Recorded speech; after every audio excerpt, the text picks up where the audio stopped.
Jadi bayangkan gitu ya, CV, PT, koperasi kalau di total itu hanya sekitar 20.000. Sekitar 20.000-an aja gitu, PT, CV, dan koperasi. Ormasnya 550.000 lebih. Setengah juta lebih ormas gitu kan.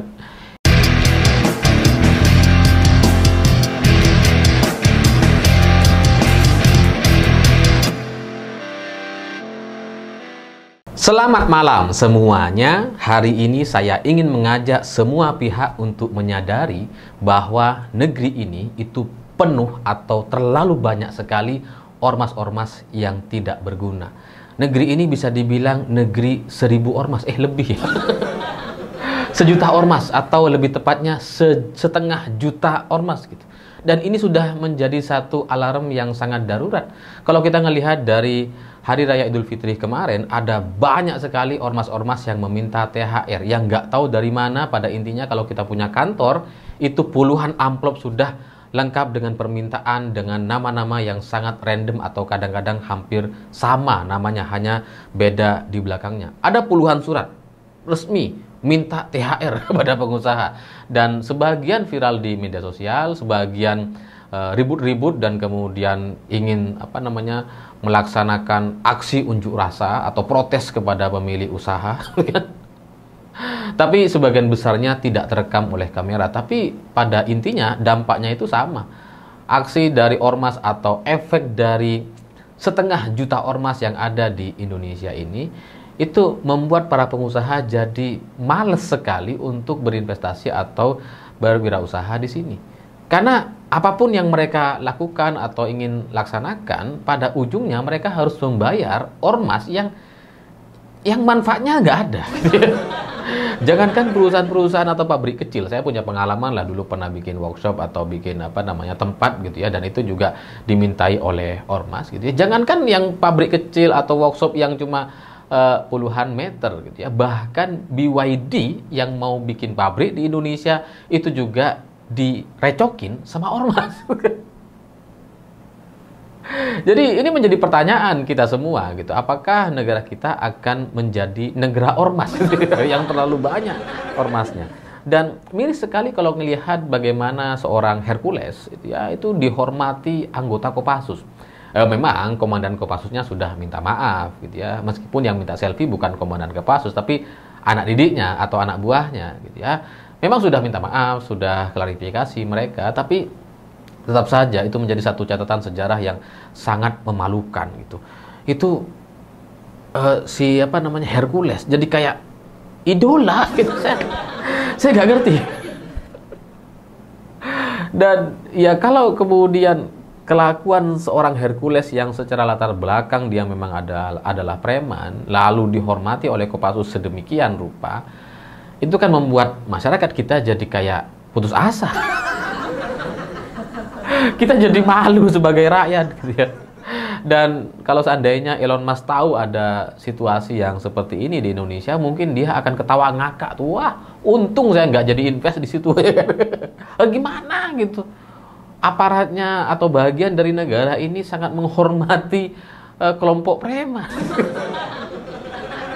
Ya, karena setelah aksi yang dilakukan oleh sebagian kelompok Grip Jaya yang membakar mobil kepolisian dan kemudian mengeroyok anggota kepolisian, dan perintah ini muncul dari Polres Depok gitu ya. Bukan dari Polresnya, tapi dari anggota Grip yang datang ke Polres Depok dan kemudian memberikan instruksi untuk membakar. Ini menunjukkan bahwa memang negara ini jadi kayak nggak ada apa-apanya karena sudah dikuasai sama Hercules, dikuasai sama ormas. Sampai sekarang gitu ya, dengan kasus yang sebesar itu, tidak ada tanda-tanda yang menuntut agar Hercules atau ormas Grip Jaya ini dibubarkan. Padahal isu ini itu luar biasa mengejutkan, menakutkan sekali gitu. Situasi yang semacam itu tuh seharusnya tidak pernah terjadi. Bagaimana seorang kelompok anggota kepolisian kemudian diserang, dikeroyok, lalu mobilnya dibakar. Itu seharusnya tidak pernah terjadi. Tapi sampai sekarang gitu ya, dengan isu yang sebesar itu, nggak ada tuh tuntutan untuk dibubarkan Grip Jaya ini, nggak ada. Jadi negara nampak tidak punya ketegasan terkait kelompok ormas yang seperti ini, apalagi ya mungkin karena juga faktor bagaimana kedekatan seorang pribadi Prabowo sebagai yang sekarang menjadi presiden yang cukup dekat katanya atau konon dengan Grip Jaya atau Hercules karena sudah berteman dulu, dan bahkan Pak Prabowo sempat menjadi Dewan Pembina Grip Jaya gitu ya. Jadi ini yang membuat rakyat jadi semakin putus asa gitu, semakin nggak bisa berharap kepada siapa-siapa. Apalagi pihak pengusaha gitu. Ya gimana caranya pengusaha mau percaya kepada pemerintah kalau untuk Polri saja, anggota kepolisian yang mobilnya dibakar dan pemerintah atau negara nampak tidak bisa tegas, gimana apa kabar dengan orang-orang para pengusaha? Oh, anggota polisi aja dibegitukan sama ormas kan? Apalagi pengusaha yang nggak punya senjata, yang emang nggak punya apa-apa gitu ya, nggak bisa ngelawan ya. Pengusaha kan nggak bisa kelahi kan? Mereka nggak punya senjata, nggak punya pistol gitu ya. Beda dengan anggota kepolisian, tapi ya begitu. Anggota kepolisian saja sudah diperlakukan sedemikian rupa. Jadi semakin menakutkan, dan itu menunjukkan bahwa negara ini memang sudah sangat darurat sekali untuk membersihkan ormas-ormasnya.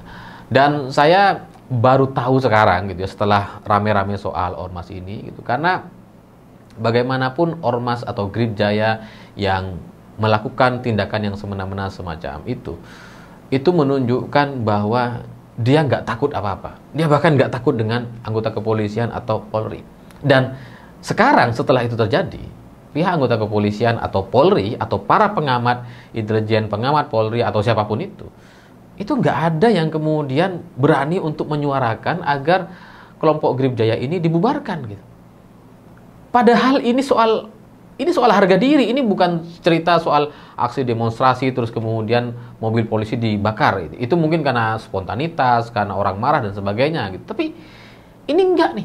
Anggota kepolisian mau menangkap salah seorang anggota Grip Jaya atau pemimpin Grip Jaya di Depok, dan ketika dilakukan upaya penangkapan, disitulah mereka kemudian dikeroyok dan mobilnya dibakar. Ini kan soal harga diri. Anggota kepolisian ingin menegakkan hukum, tapi kemudian dihancurkan atau dilawan sama Grip Jaya. Jadi kalau tidak ada bahasan soal upaya atau rencana pembubaran Grip atau ormas preman seperti ini, itu kan jadi semakin buruk sekali citranya Indonesia di mata luar negeri. Dan saya terus terang terkejut sekali. Saya nggak terlalu ngerti soal ormas ini gitu ya. Saya termasuk orang yang kalau ditanya soal ormas saya malas untuk jawab, karena bagaimanapun Muhammadiyah juga ormas gitu kan, NU juga ormas. Jadi saya bingung untuk kemudian membahas kalau ada orang bertanya soal ormas gitu. Tapi setelah adanya isu Hercules ini yang sangat luar biasa berani gitu ya, saya akhirnya mencari tahu daftar atau jumlah ormas resmi yang ada di Indonesia. Ternyata totalnya itu 554.692 ormas resmi yang ada di Indonesia. Yang tidak resmi, ya pasti tambahannya gitu ya. Kalau dihitung sama yang nggak resmi, pasti lebih banyak dari itu. Jadi kalau ada ormas-ormas seperti ormas parkiran, ormas satpam, bukan satpam tuh, ormas pengamanan ada tuh gitu. Ya bukan satpam, nggak pakai baju satpam, tapi pengamanan gitu, dan mereka dapat fee gitu kan. Ini kalau digabung dengan ormas-ormas yang seperti itu mungkin akan lebih dari 500.000. Tapi dari 500.000 saja, 500.000 lebih ormas yang ada di Indonesia, ini sudah sangat mengejutkan dan itu mengecewakan. Apalagi kalau kita mau bandingkan dengan jumlah PT atau CV yang ada di Indonesia. Jumlah PT yang ada di Indonesia itu 6.360 PT. Sementara CV 13.934 CV, dan koperasi tambahannya 470 koperasi. Jadi bayangkan gitu ya, CV, PT, koperasi kalau ditotal itu hanya sekitar 20.000. Sekitar 20.000-an aja gitu, PT, CV, dan koperasi. Ormasnya 550.000 lebih, 500.000 lebih ormas gitu kan.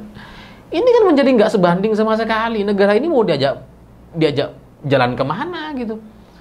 Kalau jumlah PT-nya, jumlah CV, jumlah usahanya lebih kecil dibandingkan jumlah ormasnya. Dan saya terus terang kasihan kalau kemudian ormas-ormas yang ada di Indonesia yang jumlahnya lebih dari 500.000 ormas itu kemudian dipertahankan atau bahkan dipelihara oleh pemerintah atau negara. Karena yang paling tidak berguna di negeri ini gitu ya, setelah siapa ya? Ya kan di negeri ini ada DPR, MPR, ya, Polri, TNI, Presiden, Kabinet, Menteri, Wakil Menteri, Bupati, Gubernur, Wali Kota, gitu ya. Yang paling tidak berguna dari semua kelompok-kelompok itu pasti ormas.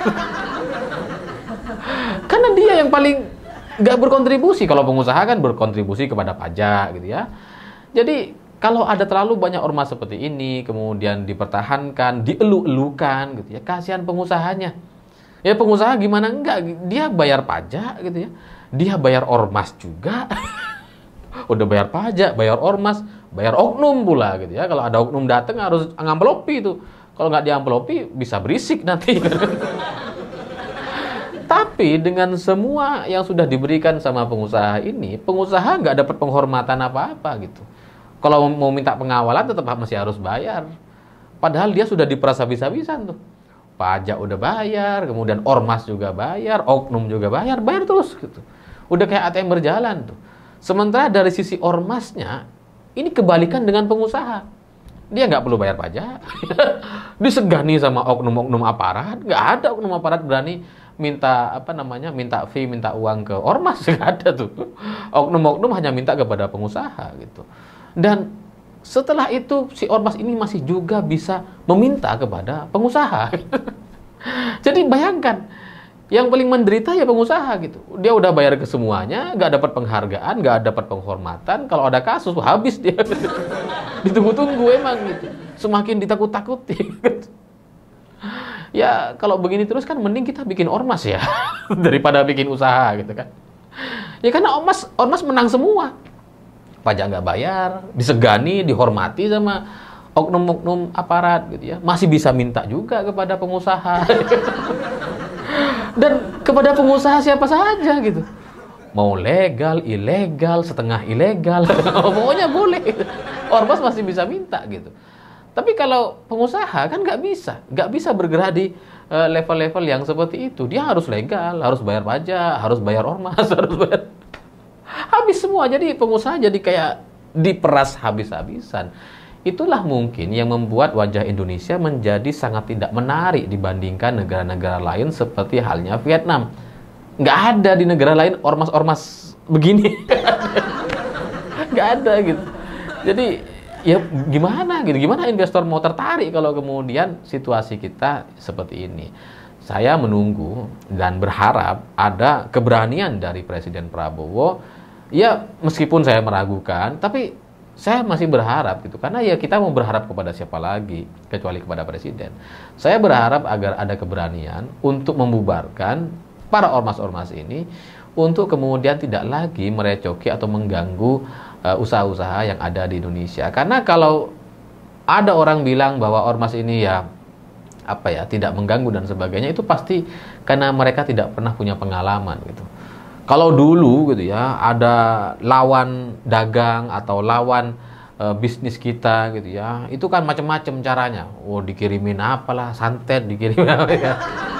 Dibuat seolah-olah tidak terlihat, dibuat seolah-olah di situ busuk, dibuat isu dan sebagainya. Itu dulu tuh susah payah lah kalau kita mau berdagang gitu ya. Lawannya itu bisa secara terbuka atau diam-diam di belakang. Tapi sekarang jadi lebih mudah sekali untuk menghancurkan usaha teman-teman kita. Tinggal suruh kirim aja tukang parkir, dan pihak pengusahanya juga tidak akan berani untuk menolak itu. Tinggal kirim saja tukang parkir, maka otomatis pendapatannya akan menurun. Karena orang jadi malas datang ke situ. Itulah gambaran Indonesia hari ini. Tukang parkir itu bernama ormas-ormas yang berjumlah lebih dari 500.000 ormas di Indonesia. Saya pikir itu. Terima kasih sudah menonton. Begitulah kura-kura.